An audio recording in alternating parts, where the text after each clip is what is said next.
live, laugh.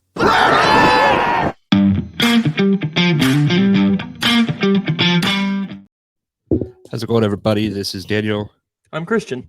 And we are joined by the one person that has the JR at the beginning of his name, and that is JR Miller. How are you doing today? Man, I'm good. I hope y'all are. Doing great, Absolutely. great. We asked the hard-hitting questions here, so if you don't mind, what does the JR stand for?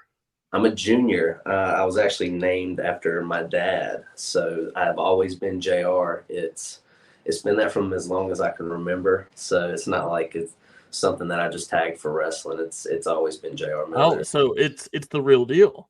The real deal. Yeah, for sure. And there's a lot of confusion in locker rooms because me and OMG are oftentimes in the same spot, and everybody's JR, and it's super confusing. But I do respect the fact that he's been in the game for so long, and he's got it tatted on him, so it's for life, baby. It's permanent. If you had to do a Mount Rushmore of juniors, who would be on that list for you? Dude, that's a super good question. Well, first I would say Reggie Warren Jr. That is a deep dive for any Southern fans around here. Y'all may or may not know who Reggie Warren Jr. is, but you should probably look him up. Yeah.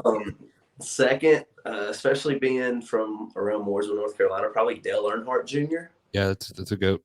Yeah, gotta throw him in there. Not as good as his dad, R.I.P. Yep. But praise Hail, praise Dale. Yeah, dude. Fuck. This is on the spot question. That's two good ones right there. I'm gonna throw me in there just because I wouldn't be me if I didn't. So Rodney Miller Jr. right there. That's the real government name. Drop that for y'all. Awesome. Y'all get the hard. I love a good exclusive. Yeah, dude, y'all get the hard hitting shit. And then the last junior. You got Ken Griffey Jr. You've got Hank Williams Jr. Yeah, I need some help, dude. All right. Yeah. That's a good one. Let's go with Hank Williams Jr. Okay. Just for the fact of keeping it along the same lines, Reggie Warren, Dale Jr., Hank Williams Jr., myself. Yeah, let's go with those four. All right. All those statue people out there get to statuing. Yeah, man. Me and Hank right beside each other. Yeah. Awesome. We'll get on that graphic immediately. Yeah. On the t-shirt. Because I've noticed your merch game is fantastic. We gotta throw more merch out there. Yeah. Dude, we've been trying to come up with some stuff. TDT had the Fuji's idea for so long. We've actually had that idea in the pocket for so long, man. We got the pictures made, and then Downey killed it with the edit, and we just got t-shirts made, and I got with Mark DeGrucci for the other design that it just drops. But we're working on some stuff. I got some other things because we've been rocking the jackets for a while now, and this summer's been so hot, so we've been in these buildings just coming out of these jackets sweating, and Benny's dying, who's already dying because he's fucking Benny, and so we got to get some other shit, man. I'm sure TDT is fine with that though. Yeah, TDT straight, man. TDT can roll up anywhere, like hoodied up, beanie, and he's cool, man. Can you confirm that under that hoodie is his ring gear? I can confirm that 90% of the time he's ready to go. And in his defense, though, like there's been so many nights that Tevin showed up to places and they're like, "Yo, can you get in right now?" And he's like, "Yeah, I can get in right now." And fuck, I mean, if you stay ready, you ain't got to get ready. But me, dude, I need a little bit. I can't show up and jump in. Yeah. I've done it before, but it's just, What does your pre-match ritual look like? Ooh, I don't eat. I don't eat the day of just because. At all?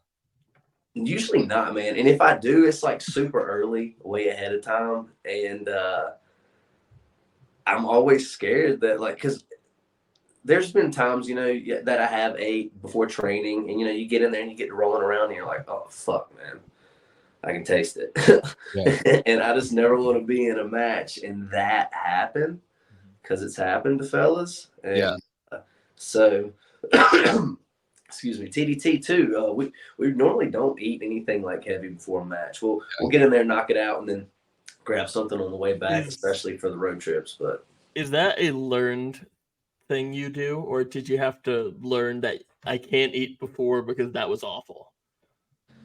Yeah, well, driving like up and back and forth to Tennessee, because after I had first like graduated, I was just going to train for like 2 days at a time. And I would like wake up early in the mornings on Monday, jump in the car, drive straight to Tennessee, and then I'd realize like, damn, I'm about an hour away and I haven't ate anything. Let me go eat something real quick. And then so I'd grab something like from Sheetzer, and then I'd immediately get there, jump in the ring, and you're rolling around for, the next 2 hours. If you're lucky, if there's not a lot of people there, you get a lot of ring time. But you're rolling around for the next little bit, and then you kind of learn after a while, I can do this or I can do that before a match and get away with it. But as far as like pre-match rituals, I don't eat. I try to stretch a little bit, get in a good little headspace. I don't really do music. I just kind of shoot the shit and talk and joke around. Awesome. So I'm going to jump ahead, and then we're going to jump right back. So you trained with Dr. Tom Pritchard in Knoxville, Tennessee, correct? Yes. Okay. Knoxville is home, and of course the area of Tennessee is home to Crystal Burger. Are you familiar? I'm familiar, but I'm not familiar. Like, I didn't really get into it up there. Okay. Yeah. I was going to ask your Crystal Burger order because we don't get a lot of people from that area. Oh, man, I would not be able to do it justice. I don't have enough experience. I was up there to do one thing, and that was learn how to wrestle, and it wasn't eat Crystal Burgers. Well, that's why we're different. That's why you're on the podcast, and we're the ones asking the questions. Hey, that's all right. We don't make the rules. Yeah. But to jump back from where you were with Dr. Tom Pritchard, you had to have a start with wrestling. Where was your like origin story with wrestling? Where was the first time that you saw it, and what made you fall in love with it? We were staying in a rental house when I was like 5 or 6 years old, and I remember being up really late one night, and I was watching the Monday Night Nitro, and it was Rey Mysterio versus Bam Bam Bigelow. Right at the time when they were getting started with Rey as like the Giant Killer. I believe he just beat Kevin Nash like the week before. And it was just super different, caught my eye, and I was like, damn, it's pretty cool. I watched it, and then my uncle, his name's Gabriel, he got me a DVD for my 6th birthday, and it was the Stone Cold DVD because Stone Cold said so. And I don't think he knew what was on it or anything, but it's just like 2 hours of Stone Cold flipping the bird and just kicking ass. And, but like everything a 6-year-old would love, so I watched it every day after school until my mom kind of caught on to what it was, and then she would hide it and I would find it and watch it again. But that kind of got me in love with wrestling, and I was just watching every Monday night, just waiting on Stone Cold to come out and do his thing.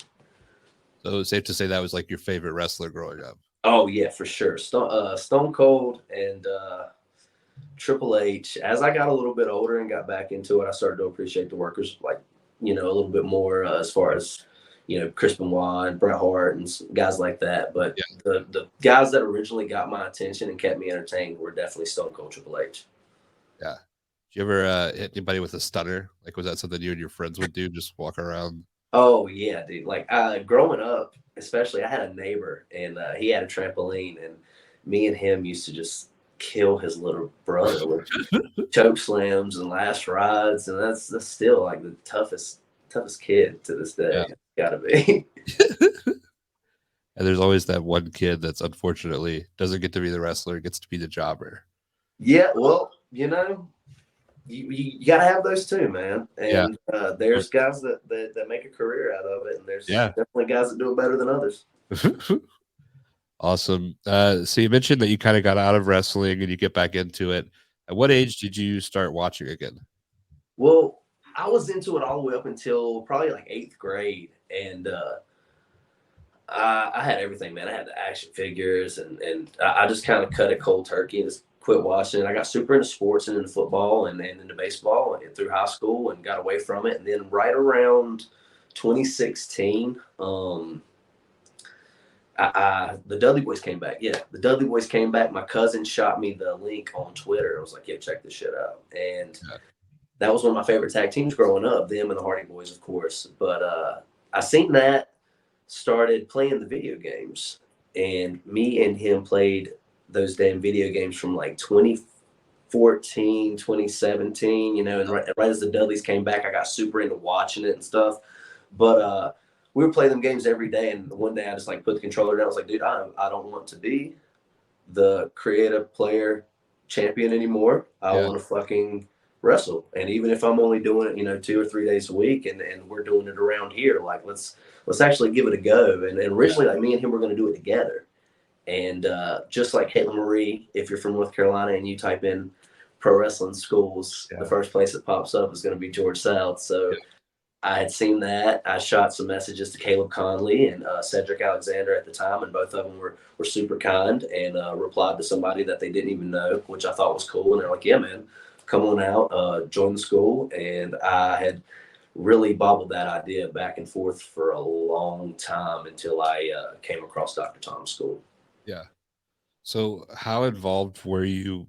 Like how often were you going? What was your schedule like until you decided to kind of fully commit?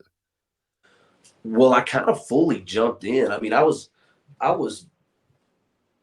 going back and forth with it until I actually applied to go to Doc's. And I was at the beach, and I had this crazy, crazy fucking dream.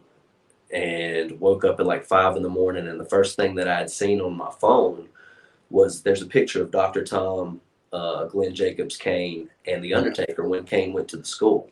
It's the first thing I pulled up on Facebook, and I was like, fuck, Dr. Tom and Kane's got a school in Knoxville, and like I've never even heard of it. So I learned you could apply, talked with my family, and I was like, hey, I've been debating on doing this for a while. This is the school to do it if you're going to. I'm going to apply. It was my way of trying without actually like trying. I'm going to apply, and if I get in, I'm going to go. And they're like, okay, apply. And 2 days later, I get an email, and they're like, hey, man, pack your shit. Class starts this day if you want to come. And I had built this house and was living there. And pretty much at the time, as soon as I got accepted, man, I put the house up for sale and sold it and kind of went all in on this. So are you living in Knoxville? Or are you kind of commuting? No, I originally went to, as soon as I sold the house, I had booked a 3-month Airbnb in Knoxville. I was staying in this lady's basement, man. Wow. And it was a nice ass basement. It was like an apartment basement. And it was at the top of this like mountain. It was a super cool deal, but the service was shit. And I was up there to just do one thing, and it was just to learn how to wrestle from the good doctor. And I sold that house, stocked that money up, went to Knoxville, and for 3 months, man, I was just living in an Airbnb, going to the gym in the morning, going to train in the evening, and going back and sleeping. And we started out with like 21 or 22 kids on the first day. 13 or 14 of us ended up graduating, but I was the only student to get to have a one-on-one singles match at our graduation, which was super cool. Dr. Tom picked me to do that, and I got to wrestle in the car. Awesome. I'm sorry, I'm gonna get stuck on this. Is it cheaper to do Airbnb over 3 months? Like, do they give you a better rate? At the time, I didn't have like any experience with knowing as far as staying extended time like away out of town. But as I booked the Airbnb because I got that big chunk of money from selling the house, so I really wasn't looking into price wise. I was just like, man, I just need a fucking spot to crash. Yeah, this lady's got a spot in her basement. I'm gonna fucking take it. And but as I was staying there training, I learned that a lot of the advanced kids were staying at the extended stay, and a lot of them were crashing with each other. Yeah. And so probably if I would have looked a little bit more into it, I would have went with the extended stay deal. But the Airbnb wasn't bad, and I had a lot of privacy. I didn't have to deal with anybody fucking with shit. Yeah, I think you probably lucked out. I've heard some stories about extended stays, and oh my god, dude. So we did the JPWA deal, and after graduation, I would go back and forth to stay, and I would drive up there on a Monday, train Monday, stay at the extended stay Monday night, wake up, and then train on Tuesdays, and then just drive back to North Carolina. Super expensive just to train for like 2 days, but the knowledge training with Doc was just for like that whole first 6 months was definitely worth it. Yeah. So how does Dr. Tom different than the high spots training you were getting at the time? Oh, I never went to train at. Oh, you just thought about it. Oh, okay. Okay. No. I was because that's the first thing that popped up, and they were Okay. like super cool about, yeah, man, come on out. And I just couldn't like. Okay. Never really did it until I seen the Dr. Tom deal. And I was so- like, you know what? Fuck it. Yeah. Okay. So what was the first day like at training with Dr. Tom? Actually, when I first showed up, he thought I had trained somewhere else too, because we had got there and it was all really simple. You know, you do your rolls, you do your first couple bumps and shit, and but I'd already kind of been getting ready to do it, not like in the ring wise, but Yeah. I was watching like Tough Enough and seminars and like kind of knew what to expect the first couple of days of beginning stuff. And he had asked me, he's like, so who trained you in North Carolina? I was like, no. This is the first day that I'm, starting. Yeah. He asked me probably 3 or 4 times in the first 2 weeks. Yeah. It wasn't George. It wasn't this guy. It wasn't at AML. I'm like, no, dude, first time with you. Yeah. We're breaking in. Awesome. Yeah. Yeah, we had AJ Kazan on. He spoke very highly of Dr. Tom, and it's like he played football at Tennessee, and he said Dr. Tom's school was harder than that. How is it adjusting to it physically? Yeah, it's definitely different, man. And like AJ said, you can do all like the football cardio and conditioning that you want, but in the ring it's different. And Dr. Tom, the ring that he originally had set up in the original JPWA building is super stiff. It's a good ring to learn in, because once you can kind of get comfortable and acclimated to that mat and that ring, you can bump and go anywhere, and work, and you should be able to do it at a high rate, because that's just like AJ said, that's kind of what he's teaching over there. Yeah. So how far into your training did you have your first match?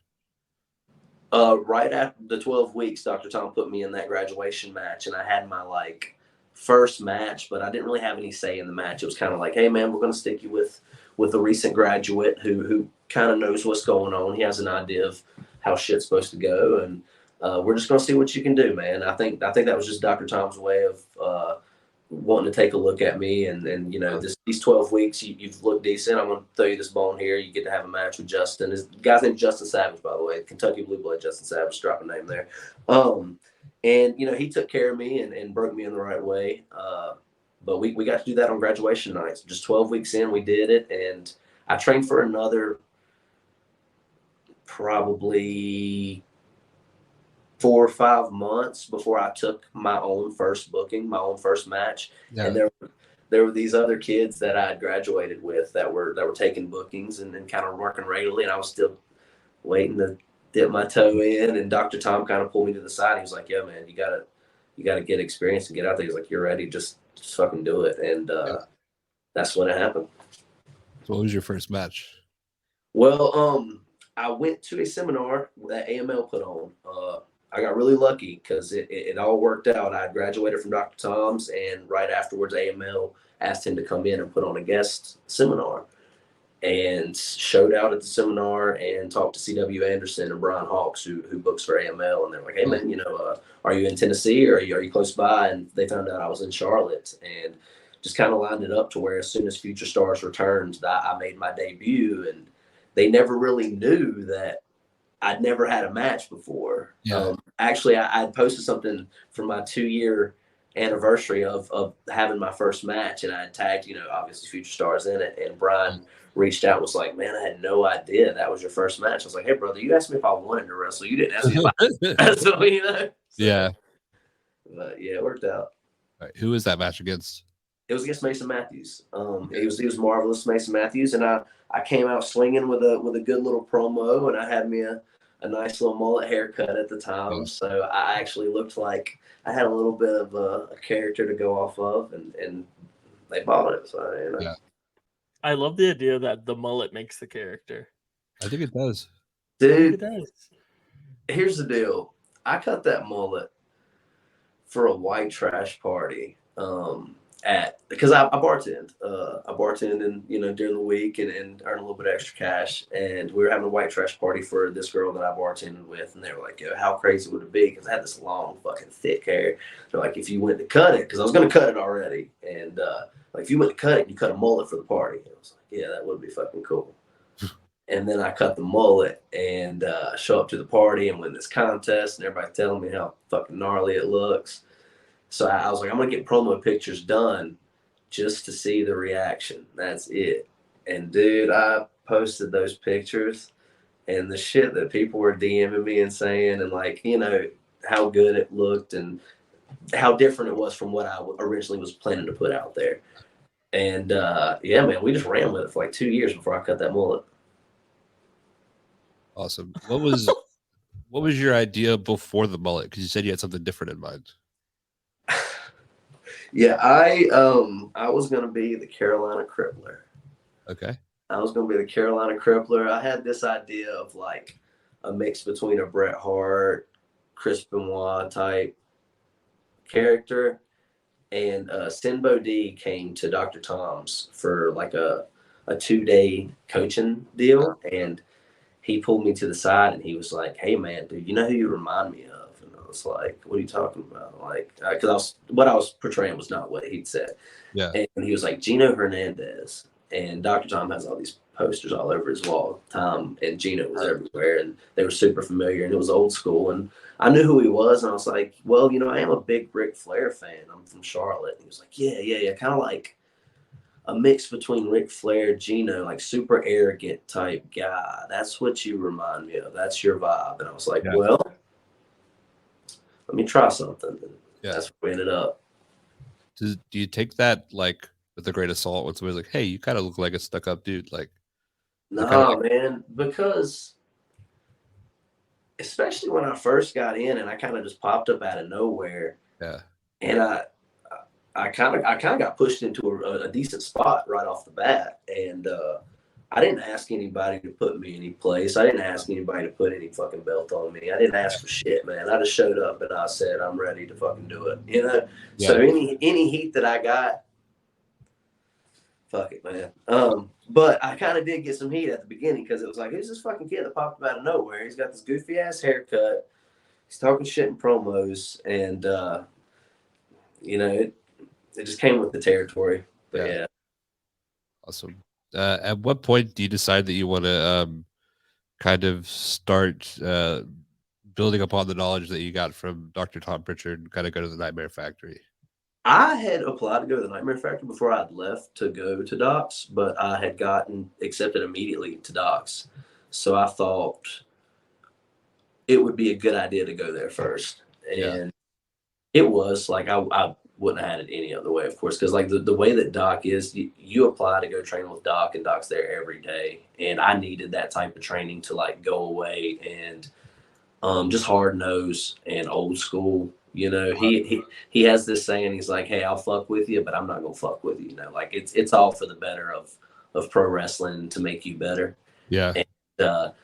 And that's exactly how he is, man. He's the best. But I was doing that and training with Doc for about 6 months, and I had heard back from the Nightmare Factory finally and got accepted to Class 3. And I'd hit some financial struggles just from I'd sold the house, was pretty much working for about a year, and then got accepted.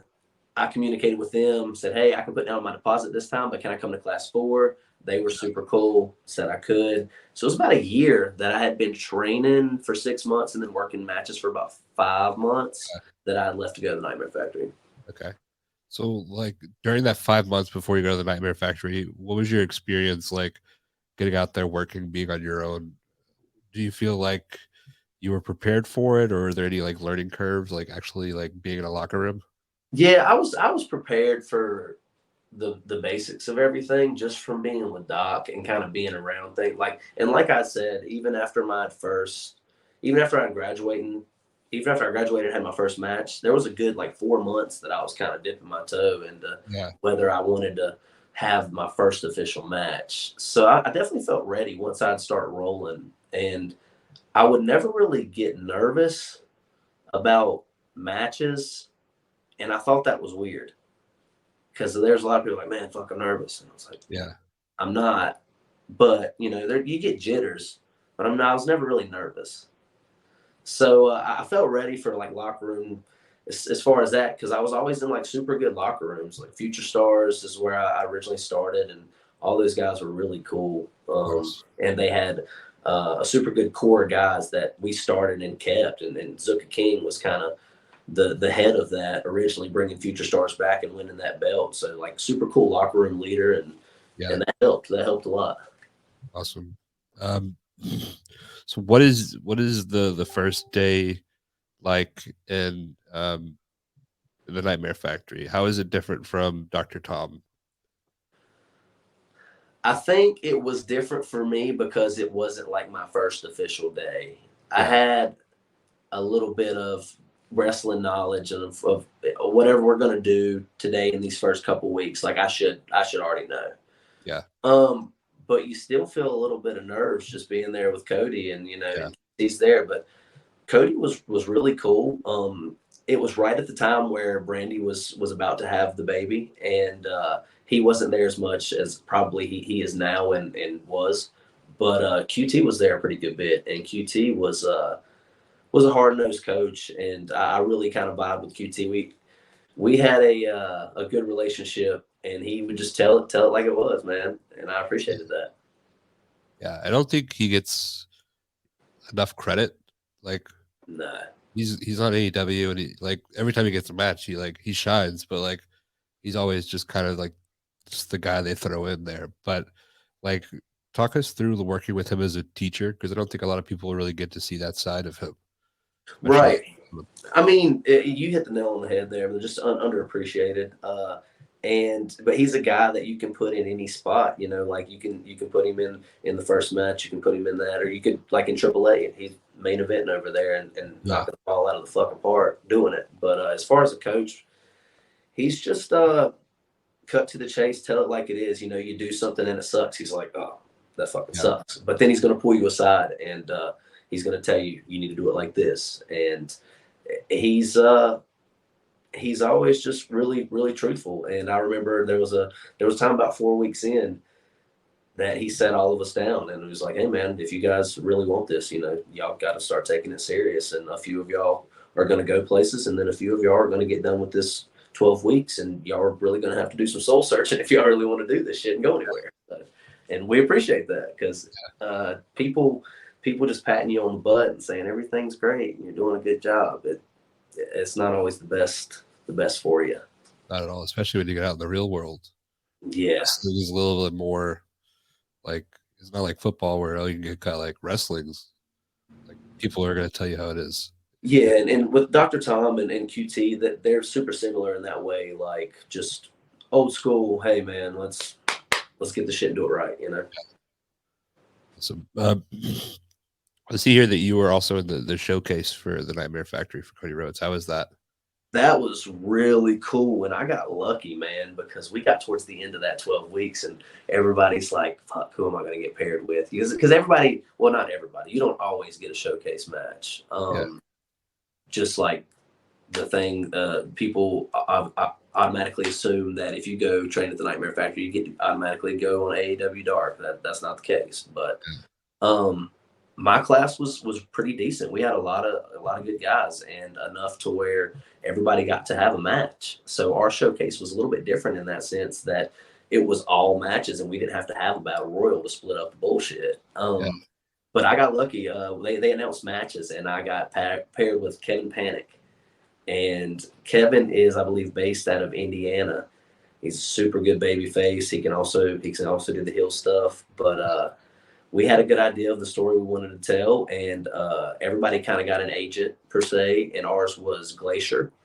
Okay. And one of the best guys that we probably could have had for our match. And we got finished with the match and went to the back. Of course, you know, he beat me, but shit happens. But we come through the curtain, and the first person I see is Cody. And if you see Cody a lot of times, like, he's in a suit and he's looking fresh as hell. But when he's not in a suit, he's laying low. You know, he's got the He's got the hat forward and the hood's up. You've probably seen it in the documentaries and stuff. Yeah. But yeah, and so I really couldn't tell it was him until he got right in my face. He's like, "Hey man, that showcase match was better than any showcase match should be." I was like, "Oh." Looked at Kevin. I was like, "Man, we did pretty good then." So it was nice. That's awesome. Yeah, Cody Rhodes, pretty cool. We've had a kind of a similarity, I think, is the Black and the Brave with Seth Rollins. Mm-hmm. Kind of Oliver Sawyer worked there, but it's kind of got to be surreal to see like this guy that you like saw on TV and like, you're a fan of the old Southern wrestling, the son of Dusty Rhodes, now telling you like, "Hey, you did a good job." That's got to be a really awesome feeling. Oh, it was crazy. Especially because when I first started getting back in as a fan, he was with ROH and they were coming to town in Concord. Yeah. And I went to all those shows, paid for the meet and greets. Like I got the pictures of me and my cousin who was going to wrestle with me holding the ROH belt with Cody. And we're just cheesing like a bunch of goofs. But I wanted to show him that picture, but I didn't want to take up too much time. And that comment, him pulling me aside and telling me that, I was like, man, I can just hold on to that. And I can take that with me. And I'm good there. Yeah, that's awesome. Yes, sir. So you mentioned that like some guys on Ember Factory typically get to go on AEW Dark. Is that one of the ways that you kind of got on there, or how did that process work for you? Yeah, definitely. Usually, like we had a meeting right after the showcase, and QT said, you know, the guys who we believe are ready will probably get reached out to go on Dark, especially when we come around to your states. So that's pretty much what it was. You know, I had graduated and it had been a couple months and they were coming around to North Carolina and I had a conversation about being used for the loop when they came around. Yeah. And I just kind of, you know, waited to hear back on that. And as soon as they headed this way, I got the email and there's been, I want to say like 3 people out of my class that have gotten to go to Dark. I believe so, but it was cool to actually get the invite and then get to wrestle because they came to Greensboro first, and I got to wrestle the 6-man that night with Fodder against the Dark Order. That was really cool, and then we got invited to the Battle of the Belts right afterwards. I didn't wrestle that night, but getting to sit backstage and me and Fodder sat right beside Jerry Lynn, and Fodder and Jerry Lynn, they talked forever and just kind of getting to listen in on that. And right after that, they were in Raleigh. So we wrestled at PNC and got to get in the ring with Lee Morardi and Matt Seidel. So that was pretty cool. That's awesome. That's right. What's it like going from like small shows like AML Future Stars is in like 3 rows of seats tops.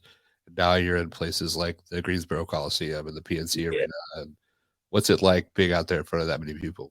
Well, hey, brother, I just want to go ahead and set the record straight. When I had that Future Star strap, that fucking bill was packed, all right? So it might be 3 rows now. It might be 3 rows right now, but I get what you're saying. But yeah, there's definitely a difference. AML's great though, dude. Yeah. But going backstage and at the AEW shows is like a fucking different ball game. And getting in the ring, just walking out the side and you're kind of looking around. You're out there before the show starts, so you see all the seats. Yeah. And I remember I was with JB Cole at the time, and we were walking. There's a name drop for you, JB Cole. He's retired, RIP JB Cole. But we were walking out there, and he was, man, this is where, you know, The Rock did so-and-so, and so-and-so did this. I'm like, damn, man, a lot of shit did happen in this building. Like, fuck, that's pretty cool. So going out there and getting in the ring with Fodder, who was already like a good buddy of mine, and that kind of gave me some peace of mind. So we're in there doing the tag deal, and the guys that we were working with, Dark Order, were super, super fucking cool, man. So I couldn't ask for a better experience to start out with. Awesome. How is the catering? I figured that was coming. I didn't go crazy in catering. I was told beforehand from. Is it because you were working? Well, nah, that's not it, because they bring it out early enough to where if you want to dabble in it, you can, and then you work early enough to where you can hit it again. But I was told from a high-ranking official, at AEW that, hey guys, the catering is for these people. Y'all are more than welcome to go eat, but don't go fucking crazy. So there can be some heat if you do. And I kept that in the back of my mind. So I was, hey, I'll take a little bit of this, a little bit of that. But I didn't need it to begin with because, like I said, I don't wrestle on days I'm working. But the day that I did not wrestle, the Battle of the Belts, I may have went for like two or three runs. So yeah. I love the idea. I love the idea that someone might not get booked on an event because, like, yeah, he really ate too much food and that wasn't okay. I didn't say that they may not get booked on an event, but you might get like, you might get the side eye like, is this motherfucker really going to get another steak? Yeah. But hey, that's on you. If you want it, baby, go get it how you live. Yeah. This is not a relevant question for anything we're talking about. Is that a flip phone next to you under the lamp? No. This? Yeah. No, that's those headphones that I tried using that we It looked like a flip phone. This entire time I was like, is that a flip phone? Nah, dude, that's George South's gimmick. Yeah. So you do AEW Dark. You've done a lot of stuff in your first year, which probably a lot of people haven't had the blessing to be able to do that. Let's talk a little bit about your title reign with AML. That was it? How long exactly was it? I know it was for a good long time. It was like for 6 months. But when I had originally got it, I didn't even think that I was going to keep it that long. Original plans were something else, and they may or may not. So I'm not going to get into any of that. But original plans were something else. So I thought that it was going to be a quick deal. So I had the belt for 6 months. I think we defended it like 4 or 5 times. I know I beat AJ Kazana. Me and James Ryan had a really good match. I beat Jack the first time before he cheated. And then I had beat EC3 and AJZ. I think it was like 4 times, probably those 4 guys. But it was over a 6-month period. Yeah. We were actually there when you lost it. So that was that was our only exposure too. Yeah. So sorry, it was probably our fault. That was our first Future Stars show. Hey, let me tell you, it wasn't your fault. Okay. That really helps out. That was kind of a cool story you guys told leading up to the match with you and Jay. Is it Jack? You've seen the promo. It's JAC, baby. Yeah, that's what I think it is. But then people say Jack. It's confusing. Well, he's going by both. He's going by Jesse and Jesse Alexander Carter. But for here lately, it's hardcore JAC. Yeah. What was it like working with him and kind of building up to that like storyline? Man, Jack is 100% hard-nosed, strong farm boy character. Like, he is 100% what he's putting out. And a lot of people can't say that. A lot of people put out something that they're not. And he's a bad man. So getting in there and working with him and telling that story, which obviously, it went how it went, and he had to cheat and do what he does. But it was a fun little deal. Me and Zuka told a long story right before then that a lot of people kind of got interested in. So going from that and then immediately kind of doing a few title defenses and then ending with the Jack story was good. And I get into that type of stuff because it gives us something to go off of, and then the fans who are spending their money and showing up something to kind of bite into. That's awesome. Yeah, it was a good match. Glad to know that we weren't the cause of that. What a relief. Dude, we're cool, man. We're cool. Yeah. It's just going good, So. Yeah, things are definitely going good. Speaking of going good, you've got the Zenith going on right now. When did that start? Was that did that coincide at all with your title reign for AML? No, not necessarily winning the belt. Me and TDT were working a lot of events at the same time. And, we were always, joking around and stuff. And I was at a Firestar event when Firestar was still putting me on events. And I seen Benny and was just joking around with him. Was like, hey man, why don't we do this thing? And it could be, me, you, and TDT. And he had gotten the Zenith logo made beforehand. And I had asked him about it. I'm like, yo, dude, you got this logo. What are you doing with it? Because he was managing just random people everywhere. Yeah. He's like, man, I kind of want to get a faction going. Can't really get a lot of people to bite into it. I was like, all right, well, shoot me the logo right now. I was like, let's do something. Shoot me the logo. I'm going to post it. I'm going to tag me, you, and TDT. We're the Zenith. Fuck it. And that's kind of how it started. And then we started throwing around some names for a third. And we had another person in mind, and it didn't work out. So we added, we were talking to Benny, and Benny was also managing Duke O'Connor. Yeah. So I told Benny, I was like, hey man, manage Duke, manage TDT, manage me. Tell all these other people you can't manage them no more because we're going to do this group deal.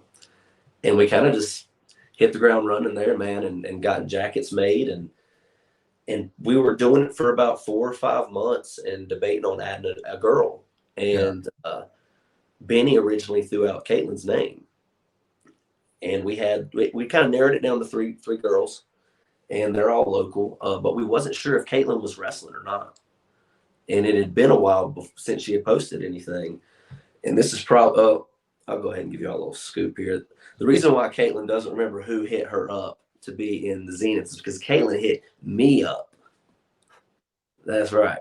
Caitlin hit me up as I was about to wrestle EC3. Nothing slick. She just shot a hand clap emoji. Yeah. We started a conversation, and I reached out to Benny. I was like, yo, you just mentioned Caitlin being in the group. I just found out she still wrestles. Do you want me to ask her? No. So I asked her. She was like, yeah, let's try it out and see how it goes. She popped up at an event, and the minute that she came out, man, she was just fucking going. And I was like, God dang, man, I dig this shit. She's getting heat for us. She's doing her own thing, and she can fucking wrestle too. This was the right choice, and it worked. And we got moving forward and got the promo pictures taken. And right around that time, Duke kind of decided to do his own deal, which is totally cool. More power to Duke. But we were like, yo, this train can't stop. So me, TDT, Caitlin, and Benny, we're gonna fucking get after it. And ever since then, we have been winning titles and just doing all kinds of cool shit. Yeah. What is the goal long term for the Zenith? I think the goal long term for the Zenith, and we agreed from the jump, is just to it's for everybody. You look, it's for everybody to excel and get further and to get bookings. I think you look at a lot of these other groups in North Carolina and you're like, oh, the leader of this group is this person, or they're doing it for this. In the Zenith, it's all even. Me, TDT, Caitlin, it's all for all of us to get booked as a group. We want to work together. I want Caitlin to win all the fucking women's titles. I want TDT to win all the heavyweight titles he can. It's just to get each other bookings, to work together, and to go on these road trips, man.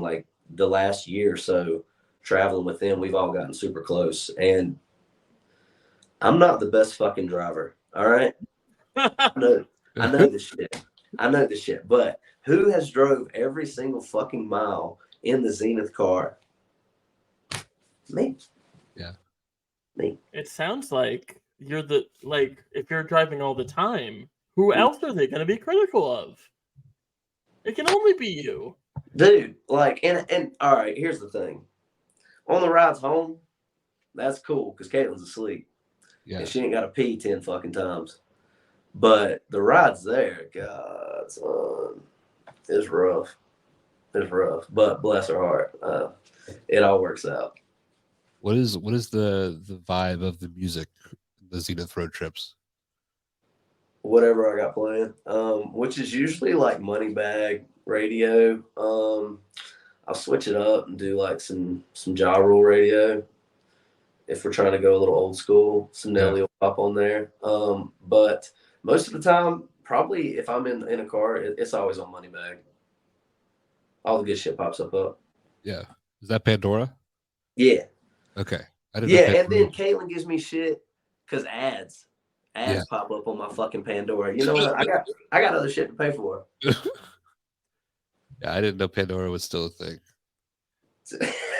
Yeah, To be honest with you. it is. Yeah. I got it. Yeah. Well, like Spotify, they had the radio, but the radio wasn't good. Like Dude, Pandora. I've never really got into Spotify. Yeah. Maybe I should. Well, why would you when you have Pandora? Yeah. Buddy? Plays all the hits, man. Plays Yeah. all the hits and the ads. Why would you want to like pick a song when you could have a song picked for you? Exactly. I got to It takes- drive. Yeah. They're already bitching enough about my fucking Yeah. driving. I about took out the whole Zenith last Tennessee trip. I swear to God. But we're still here. Yeah. It builds character. It builds once you guys have faced near death, Mhm. it makes you stronger as a group. So they should really be thanking you. Hell, we took on the stew crew that night. We faced near death twice in one night. Yeah. I think if you all put your money together, you can have no ads. I think you should love yourself enough. Yeah. Well, dude, we're trying to. I mean, merch or no ads. What the fuck do y'all want? Yeah. You should put that on a shirt. Yeah. Buy this so we can get rid of our ads. Yeah. I'll design it for you if you I want. don't even know what the fucking cost is, dude. I don't even listen to that shit. I don't even hear it. I'm driving. I'm chilling. Yeah. So we had Caitlin on. She took a loving shovel out and she just kind of buried you guys. So I want to give you the opportunity to return the favor. Yeah. Platform is yours. Whatever you'd like to say. Man, I've been giving Caitlin shit all week since I've watched her interview about burying her. And she's kind of worried about it. Okay. But I'm not even going to do that. I'm just going to set the record straight, okay? She called me out for using filters on my Instagram post. And I looked back, and I've deleted some posts since. And maybe I did, But in my defense, I just click the same fucking filter every time. So it's basically not using a filter then. Well, I mean, yeah.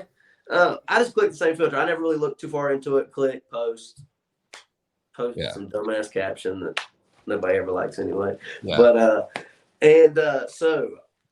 But since then, I've deleted those, and I have not been using filters just for that. But if I'm driving her ass around everywhere and not asking her for anything, she can just shut up, sit in the back, and sleep. Maybe after a little less bathroom breaks. So, I just want to make sure I'm hearing you correctly. You have stopped using filters since she calls you out for using filters? I don't. Thank you for your time. I don't use that filter. All right. Yeah. But maybe I'll turn up the contrast on a picture just so it's a little dark. Saturation a little bit. And I will point out, you said everything is equal when it comes to the Zenith. Is she not paying for gas? Oh no, she pays for gas. Okay. She pays for gas. Okay, that's good. Everybody's pretty cool about that, man. We don't really have a lot of problem getting money out of each other for any kind of road trips expenses. That the road trips with the Zenith are normally pretty chill when I'm not pulling out in front of cars. That is awesome. The Zenith is really cool. The shirt you're wearing, is that for sale anywhere? It's not, man. This was actually we were having the fucking tag team match with Jack and David Parrish for Future Stars in February when Future Stars returned, and they had wanted to do something for the Briscoes because Jay had just passed. Yeah, like, yeah, man, we want to wear some Briscoes gear, and me and Tevin, since we do the 3D ZD that we call it, we're like, all right, hey, let's do some Dudley Boy shit. And I had got the glasses made and the shirts. He had got a purple one, and I'd got this one, and had a girl that I bartended with. She put the Z and the Zenith on there, and it actually ended up coming out pretty well. And since we have gotten them, it's just me and Tevin that has them, and everywhere we wear them, they're like, yo, where can we get the tie-dye t-shirts? I would. So you should definitely. Yeah, I'm thinking about it now, But yeah, that's awesome. The Zenith, I don't think there's a group in North Carolina that is up to that level. Well, to be real, like, fuck it. To be real, there's a lot of groups popping up here lately. Yeah. And they got some fucking hitters. They got some good ones. But I don't think they're fucking with Zenith. You gonna call anybody out? They can call us out. Okay. You heard That's it. a pro right there. Yeah. Hey, I ain't dropping no fucking names. I can drop our name. What's the weirdest DM you've got? Oh, all right.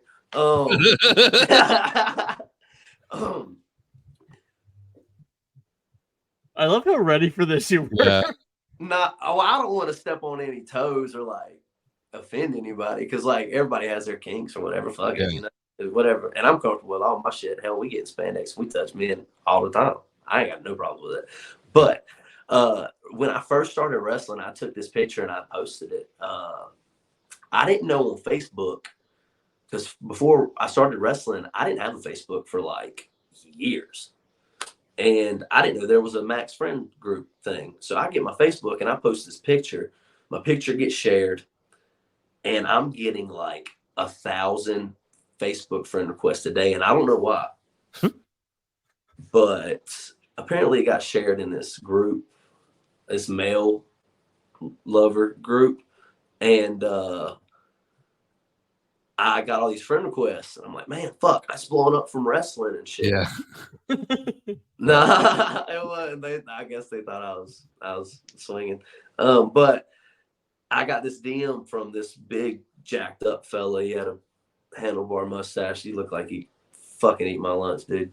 But he's like, hey man, you want to meet me at my hotel and we can really wrestle and see who the champ is or something crazy like that. And I was like, damn, nah, man, I'm good. Like, I'm cool, but I thought that was going to be crazy. And then I just started getting more and more DMs about what size boots do you wear? Are you selling any ring gear? Are you doing anything like that? And I'm like, hey, if I was selling some ring gear or selling boots, I might be able to make a good buck or two. But Yeah. I just kind of got started and had no idea. I just thought my page was getting shared and I was blowing up for wrestling. And it was a bunch of guys who thought that I was kind of blowing up for something else. I don't know. Yeah.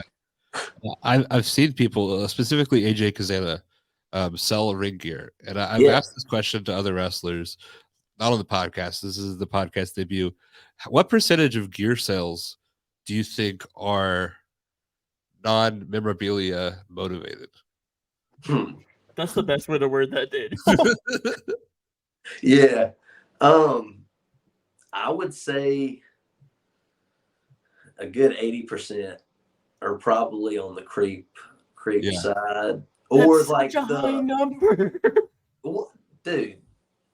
I mean, shit's high these days. You gotta really want it to spend that money to go get it, you know. And so with that in mind, like, but AJ's a stud though, dude. AJ's got it going on, man. He's selling that merch and selling the ring worn gear, so he's got it going on. I think that a lot of people would qualify him as a bear. I'm sure he does very well when it comes to. He might have it all figured out, dude. But AJ's a good fella. Yeah, he's great. Yeah. Another one of Dr. Tom's alumni.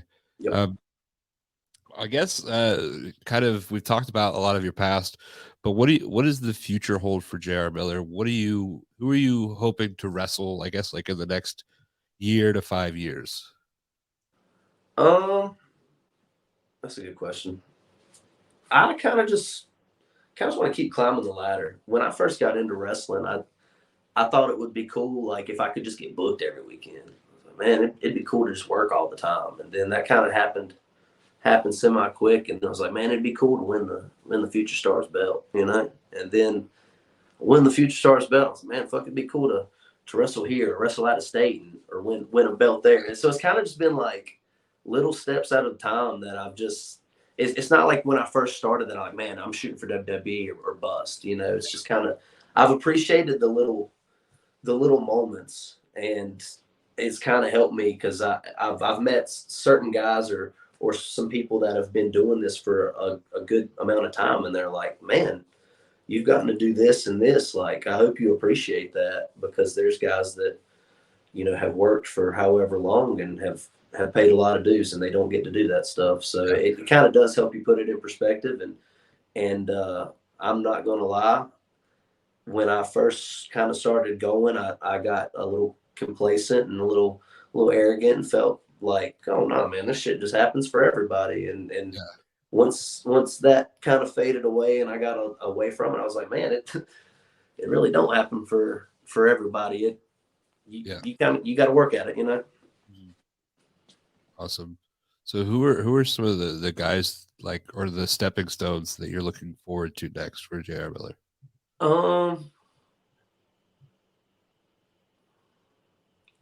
I would say, as far as like JR Miller, and I'll throw like the Zenith in there. So like for me and TDT, some of the guys in North Carolina that we would probably like to work, or even like close by, the Dawsons. The Dawsons are the top, however way you want to swing it. They've been at the top in North Carolina for a long time. Oh yeah. So to work with them and to work a program with them would be like really cool, and to check that off the bucket list. I think that'd be cool for me and Tev. And we could learn a shitload from both both of the Dawsons, man. And as far as like higher than that, probably just like some of the NWA tag teams that we really like. I mean, the Country Gentleman, AJ. I got a score to settle with AJ because me and him originally started a tag team called the Mullet Daddies that you might not know about. Oh, okay. Yeah, that's a little inside scoop. Me and AJ were the Mullet Daddies for all of one match, and we got beat by EC3 and Fodder, and then he let me go. So probably the Country Gentlemen. They got those USA tag belts. Would like to wrestle those guys. We're working the Stew Crew in Tennessee and North Carolina, and those guys are fucking. They're both big and they're brawlers. They're great. And they're probably our biggest rival right now. CW and PQ, the Extreme Horsemen, another tag team that are pretty local that we could probably learn a lot from. I'm not going to name any of the tag teams on like WWE and AEW level right now because obviously that's down the road. And next couple years though, working the Extreme Horsemen, working the Dawsons, working a few of the other top tag teams around here. I know there's a few other ones, but those are the top two that come to mind immediately. Awesome. And then as far as your kind of peers, you might have a few more, or at least a different perspective because you've had like your classes at the Nightmare Factory and Pritchard. Yeah. Who are some guys you think more people should know about?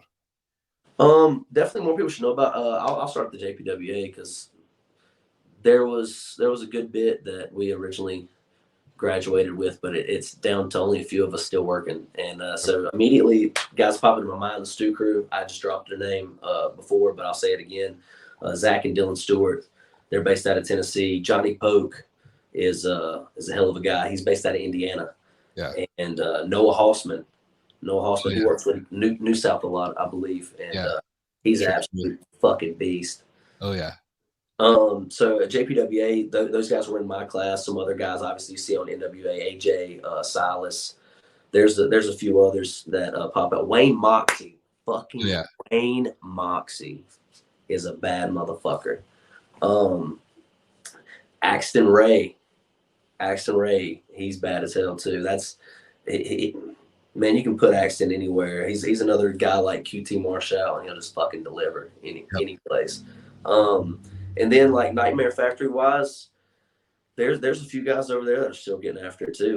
The first guys that pop into my mind are the dudes in kimonos, or I don't know if y'all are familiar with them, but the Dicks, Frankie Filto and KJ Impala.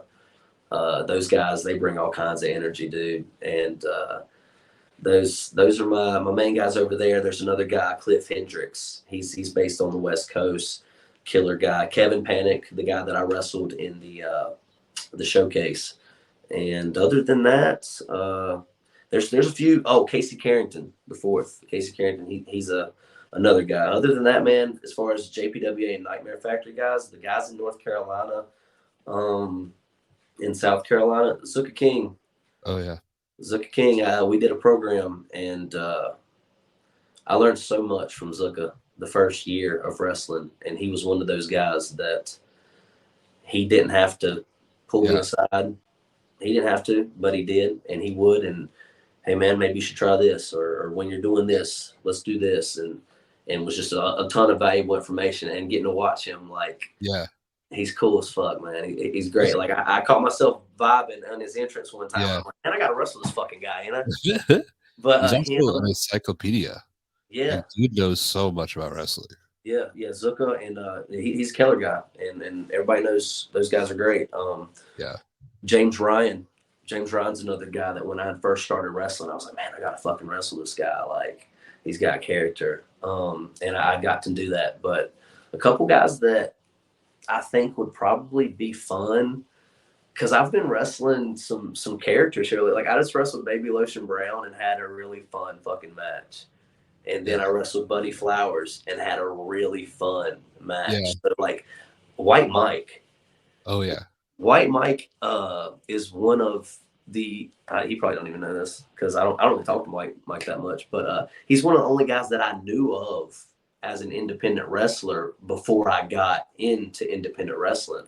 And I followed him on Twitter, and I thought he was just the funniest fucking dude in the world. And then you meet him in person, and he just absolutely delivers. For sure. Yeah.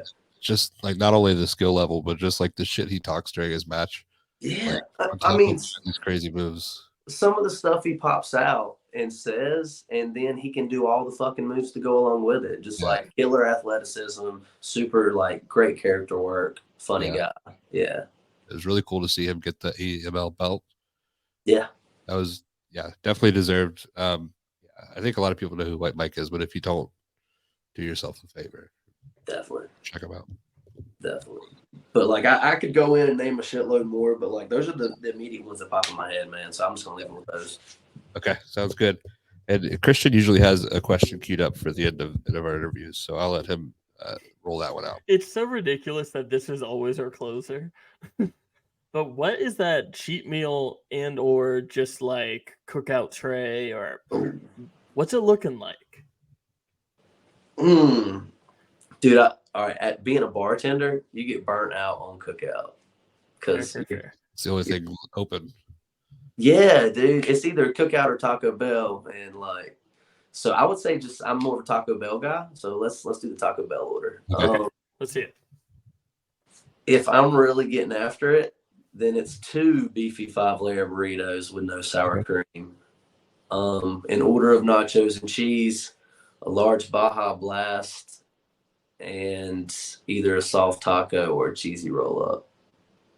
Nice, solid. Yeah, that's respectable. That's probably it, man. That's because I'm a big Taco Bell guy. Yeah, there's nothing wrong with that. Yeah. Have you tried the new taco that they're advertising? Are you talking about the grilled cheese taco? Yeah. Oh, he was ready for that. Like, have I heard of it? Yeah, bro. Yeah, I tried it. It sucks. Yeah. But whatever. Different structure, different folks. I saw this, and I'll share it with you because I feel like you might appreciate it. But it was a TikTok. A guy took a quesadilla, made sure they didn't cut it, opened it up, put 2 Doritos Locos Tacos in it, poured hot sauce on it, and folded it back up, and then ate it. Jesus. Yeah, I don't know. If that hurts my chest just hearing about that. Yeah, I don't get that crazy, man. But we have a good time with the road trips back and forth with the Zenith, stopping for the food afterwards. Yeah. Awesome.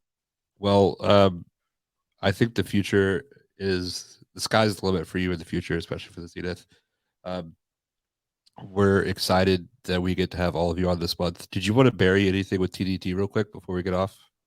Nah, man, you can't bury TDT. TDT is he doesn't have too many kids. I get how you live, partner. But TDT's the man. TDT has been super solid for me, man. Especially, you go through stuff in your personal life, and you got people to lean on, and he's been one of those guys. And regardless how you feel about the Zenith or JR Miller, you got to be a TDT fan, man. Oh yeah, for sure. He comes out there, and to me, he's the best big around right now. Okay. There ain't nobody fucking with TDT, and you can clip that, put it on anything. There's only a couple guys that are that size and move like TDT, and the Dawsons being being one of them. As great as they are, but TDT's that guy, man. Oh yeah. And Well, I'm super appreciative of him. Yeah, we just had Blade Brad on it. He said the same thing about him. Like, great guy in the ring, also great guy outside of the ring. I don't think he has too many kids. Nah, man. I think he could definitely do 2 more at least. You know, Caitlin's just a hater, and she just likes to pick out shit to talk about. You know, and I just want to, man. I appreciate you guys because she was going in and naming all these names and putting over all these people, and y'all had to be like, Caitlin, what about the Zenith? Yeah. What about the Zenith? That was my first thought. And then she was like, "Oh yeah, the guys that get me booked and give me all this stuff. Yeah, let me put those guys over real quick." And then she buries my drive into my filter. So that's cool. Well, we are gonna put a filter over your video for this. It's gonna be the most obvious filter too. It's just gonna be like a sepia tone, like looking like from the 1920s. So you got that to look forward to. But this has been really fun. If you see JR Miller on a card, if you see the Zenith on a card, it's worth your money. Yeah, man, thanks so much for taking the time to talk with us. Man, I appreciate you guys having me. It was fun.